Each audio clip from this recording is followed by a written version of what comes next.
The setup. I run a small metalworking business out of a workshop that sits on my property. It's a separate garage-style building where I keep my tools, equipment, and some expensive projects in progress. It's clearly marked private workshop, no parking with two big red signs. But one person in the neighborhood decided those signs didn't apply to her, Karen. She's the type who acts like the HOA made her sheriff of the subdivision. Every time she saw me working late at night, she'd complain that the noise wasn't approved. When a customer stopped by to drop off materials, she'd storm over demanding visitor forms. There was no such rule. And then she started treating my workshop driveway like her personal parking spot.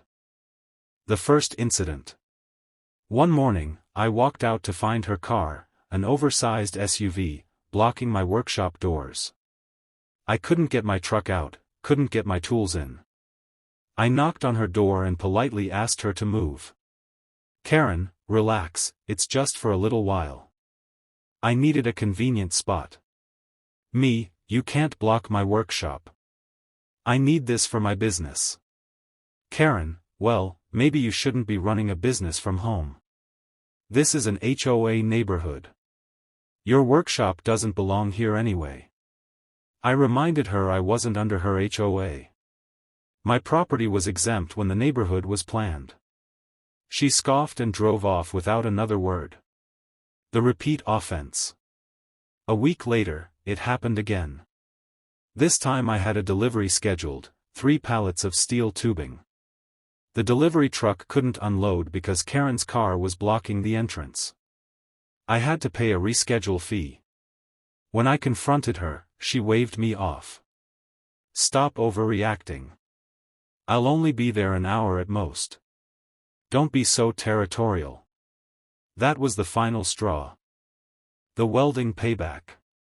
Fast forward to the start of summer. I had a 2-week vacation planned. The morning I was packing up, I stepped outside, and there it was again. Karen's SUV, parked squarely in front of my workshop. Only this time, I had a welder in my hand. I looked at my buddy, who was helping me load up for the trip, and he grinned. "You're not seriously thinking?" Oh, I was. I grabbed some heavy-duty chain, looped it through her door handles, and tack welded it shut in 2 spots. Not enough to ruin the car, just enough to make those doors completely unusable without an angle grinder. Then, just to be extra safe, I welded a chain from her bumper to the steel post of my workshop awning. I snapped a few photos for evidence, locked up the shop, and left for vacation. The fallout. Day 3 of my trip, I got a flood of voicemails from neighbors. Apparently, Karen had discovered her trapped SUV. She screamed at everyone, claiming I had vandalized her property. She called the police, but when they arrived, they saw my photos, my "no parking" signs, and the fact that she was clearly trespassing. Karen lost it.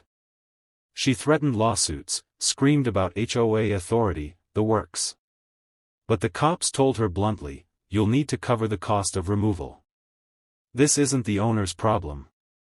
By the time I got home, her SUV was gone. She'd had to pay a tow service and a welder to cut the chains. Word spread fast, and not a single neighbor sided with her. In fact, some even thanked me for finally standing up to her. The aftermath. Karen tried filing a complaint with the HOA, but once again, it didn't apply to me. Then she tried small claims court, but with my photos and the police report, the judge dismissed it before it even got started. Her SUV had scratches and marks from the removal, but since she was trespassing, she had 0 legal ground. And here's the kicker, she hasn't parked near my workshop, or anyone else's driveway, since. Sometimes you don't need to argue with a Karen.